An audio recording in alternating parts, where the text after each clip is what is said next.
사도행전 21장. 예루살렘을 향하여 여행하다. 우리는 그들과 작별한 뒤 바다로 나가 배를 타고 곧장 고스로 갔습니다. 이튿날 우리는 로도에 이르렀고 그곳에서 또 바다라로 갔습니다. 우리는 페니키아로 건너가는 배를 만나 타고 가다가 키프로스 섬이 보이자 그 섬을 왼쪽에 두고 시리아로 행선해 두로에 배를 댔습니다. 그곳에서 배의 짐을 풀기로 돼 있었기 때문입니다. 우리는 두로에서 제자들을 만나 그들과 함께 7일을 지냈습니다. 그들은 성령의 감동으로 바울에게 예루살렘으로 올라가지 말라고 전했습니다. 그러나 날이 다 지나자 우리는 두로를 떠나 항해길에 올랐습니다. 모든 제자들과 그 아내들과 자녀들이 도시 밖까지 따라 나와 우리를 전송해 주었습니다. 우리는 그곳 바닷가에서 무릎을 꿇고 기도했습니다. 서로 작별 인사를 나눈 뒤 우리는 배에 올랐고 그들은 집으로 돌아갔습니다. 우리는 두로에서부터 여행을 계속하다 돌레마이에 도착해 형제들에게 인사하고 그들과 함께 하루를 지냈습니다. 이튿날 길을 떠난 우리는 가이사랴에 이르러 7사람 가운데 하나인 전도자 빌립의 집에 머물렀습니다. 그에게는 결혼하지 않은 4명의 딸이 있었는데 그들은 모두 예언하는 사람들이었습니다. 그곳에서 여러 날을 지내는 가운데 아가보라는 예언자가 유대로부터 내려왔습니다. 그가 우리에게 와서 바울의 허리띠를 집어 자기 손발에 대더니 이렇게 말했습니다. 예루살렘의 유대 사람들이 이 허리띠 주인을 이렇게 동염해 이방 사람들에게 넘겨줄 것이라고 성령께서 말씀하십니다. 우리는 이 말을 듣고 그곳 사람들과 함께 바울에게 예루살렘에 올라가지 말라고 간곡히 권했습니다. 그러자 바울이 대답했습니다. 왜 여러분은 울면서 내 마음을 아프게 합니까? 나는 주 예수 이름을 위해 예루살렘에서 붙잡힐 것은 물론 죽을 각오도 돼 있습니다. 바울이 설득당하지 않자 우리는 주의 뜻이 이루어지길 기원합니다. 하고는 더 이상 말하지 않았습니다. 2일 뒤에 우리는 준비해 예루살렘으로 올라갔습니다. 가이사랴의 몇몇 제자들이 동행해 우리를 나손의 집으로 데려다 주어 우리는 그 집에 머무르게 됐습니다. 나손은 키프로스 출신으로 일찍부터 제자가 된 사람이었습니다. 바울이 예루살렘에 도착하다.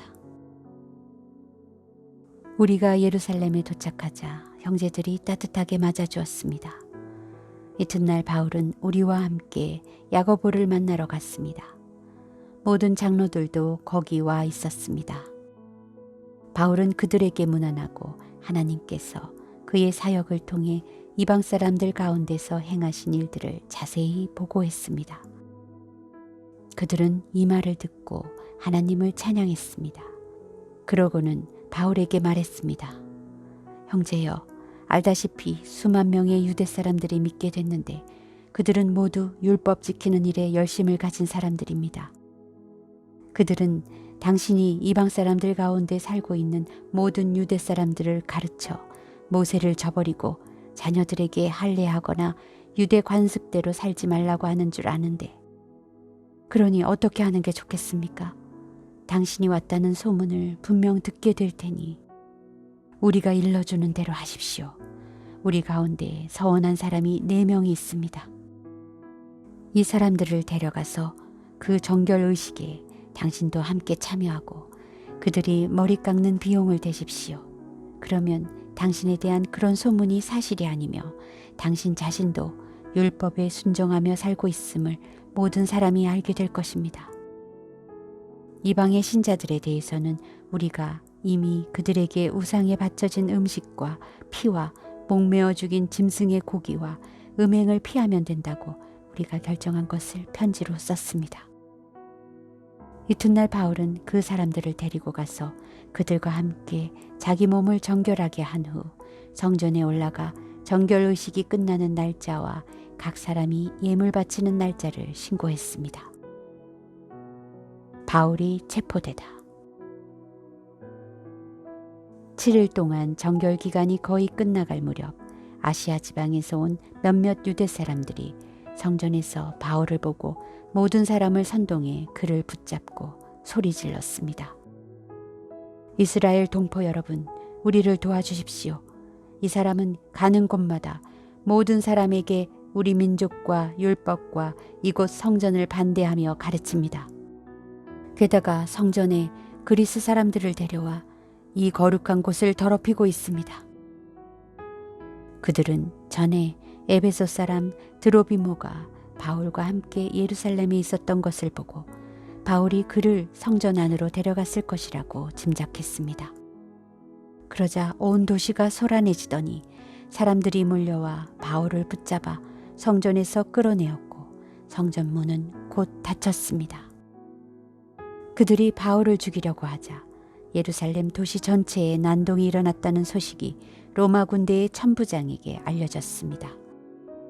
그는 즉시 몇몇 백부장들과 군인들을 데리고 군중에게로 달려내려갔습니다. 난동을 일으킨 사람들이 천부장과 군인들을 보자 바울 때리던 것을 멈췄습니다. 천부장이 다가가 바울을 체포하고 2개의 쇠사슬로 묶으라고 명령했습니다.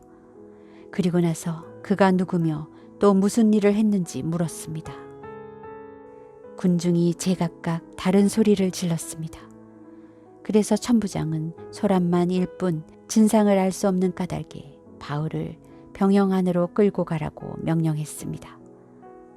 바울이 층계에 이르자 군중이 더욱 난폭하게 굴어 군인들이 그를 둘러매고 가야 했습니다.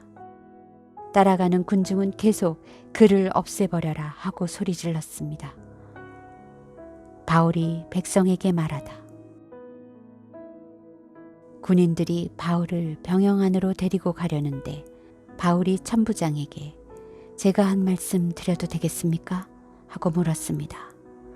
그리스 말을 할 줄 아시오?